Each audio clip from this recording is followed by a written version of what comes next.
Chinese leader Xi Jinping and the Zemin faction have been engaged in scheming and fighting for 10 years. The 20th National Congress this fall is the last chance for former leader Jiang Zemin and his cronies to oust Xi.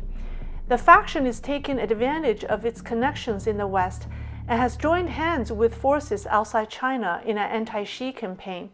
But if they are successful in bringing Xi down, who do they plan to install as Xi's successor? And would their alternative be better or worse for China and the world? Hello everyone, I'm Lei. Welcome to my show. Xi Jinping's path to a third term is getting more treacherous.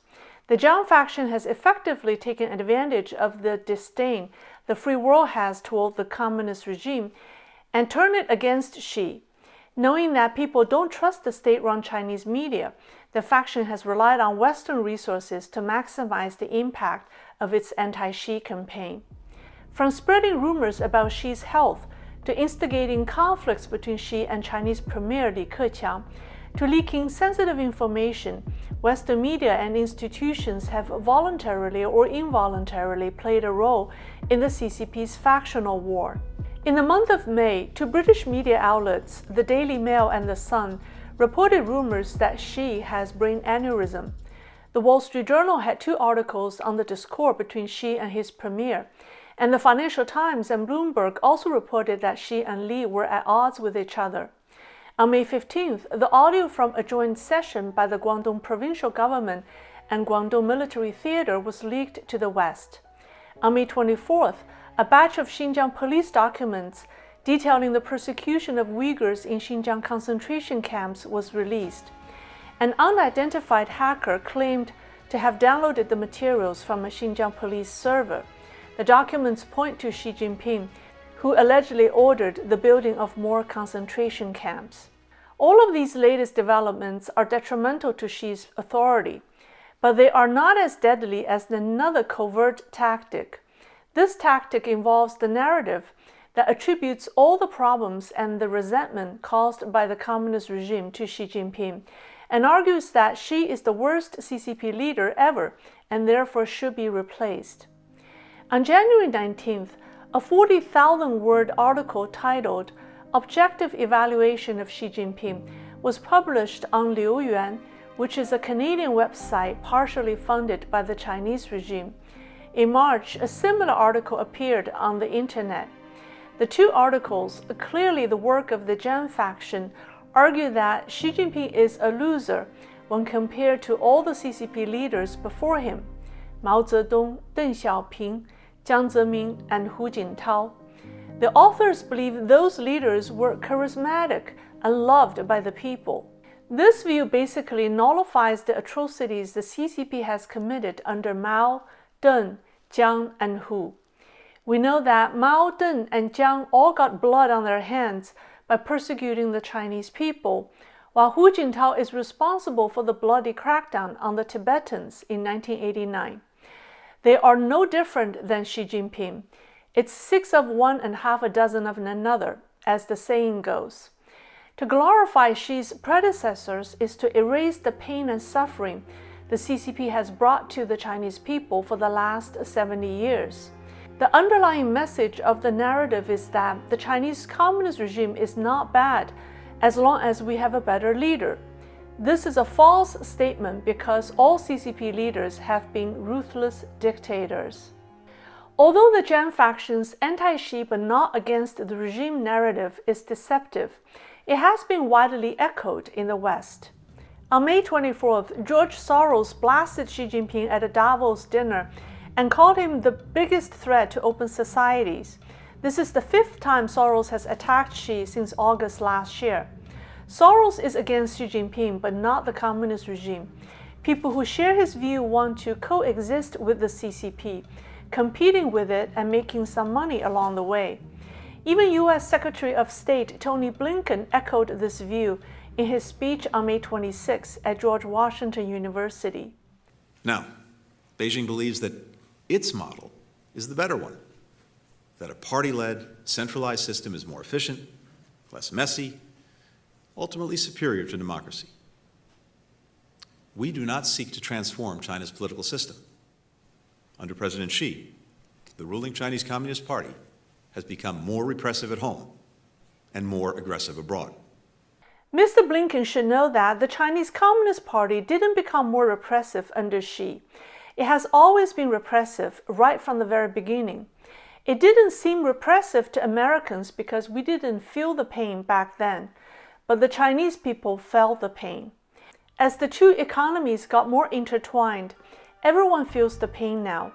We're facing our own ignorance from the past decades after having helped the CCP gain strength by becoming wealthy. If we remove Xi Jinping but not the communist regime, we're not easing the pain, but may aggravate it because the alternative is worse.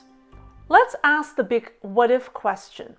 What if the Jiang faction succeeds? Who do they have to replace Xi Jinping?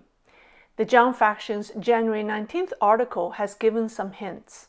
The anonymous author who wrote The Objective Evaluation of Xi Jinping also wrote the article The Objective Evaluation of Bo Xilai. Bo was the man Xi sent to prison with his wife for corruption and for killing British businessman Neil Heywood. The Jiang faction is openly calling for Bo's return, the article declared. By now, many people would rather support Bo Xilai in prison than Xi Jinping on the throne. Many people have always believed that Bo Xilai is better suited than Xi Jinping to rule China. So what does the return of Bo Xilai mean to China's future as well as ours?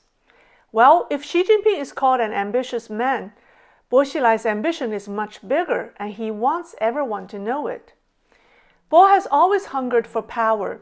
In 1993, when he was the mayor of Dalian, he built a public square that's twice as big as Tiananmen Square. Bo had his footprints cast in bronze on the side of the square. In the center of the square, he built a Chinese pillar taller than the one in Tiananmen Square, which is the monument that symbolizes imperial power. Bo's pillar in Dalian has 9 carved dragons, while the pillar on Tiananmen Square has only 1. Bo became powerful by clinging to then CCP leader Jiang Zemin. In 1997, he was the first official in the country to hand a giant picture of Jiang Zemin in public. Thus, Bo Xilai rose through the ranks, serving as governor of Liaoning, minister of commerce, member of the Communist Party's Politburo, and secretary of the Chongqing Party Committee. Bo was the Minister of Commerce from 2004 to 2007, during which time many multinational companies rushed to the Chinese market after China joined the WTO. Bo had befriended the rich and famous in the free world. This is one of the reasons why the Jiang faction has more Western allies. But Bo Xilai is most famous for his hardcore Maoist political platform. In Chongqing, he promoted 47 CCP-read songs and had people revisit the Mao era by dressing up in military uniforms to sing the revolutionary songs. He also sent more than 10 million text messages to Chongqing citizens with quotes from Mao Zedong.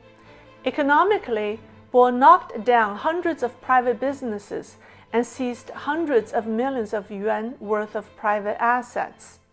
Bo Xilai was Jiang Zemin's chosen heir after Hu Jintao, but lost to Xi Jinping due to his bad reputation. If Xi Jinping is a Maoist, you can say that Bo Xilai is a Mao fanatic. If Xi is a dictator, Bo is a criminal.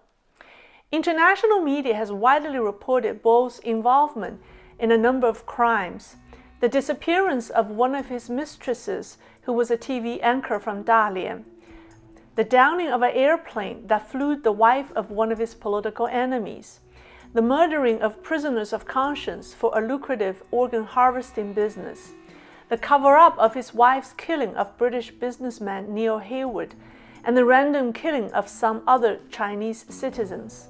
Bo's police chief Wang Lijun, who helped cover up the murder of Heywood, defected to the U.S. consulate after fearing that the couple would come after him and take his life.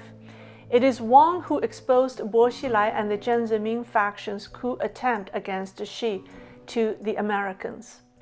With the Jiang faction now openly challenging Xi Jinping and calling for Bo's return, does the rest of the world know what they would be getting if the Jiang faction succeeded? It would be a horrendous disaster. I'm not picking any side here. I think neither faction should be in power. I think it's time we end communism in China.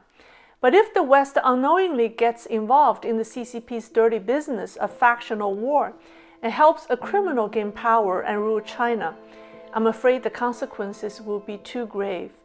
Maybe some will argue that if she steps down, at least Taiwan will be safe since there will be no war. That's not true. Communists launch wars to justify their legitimacy and to consolidate power.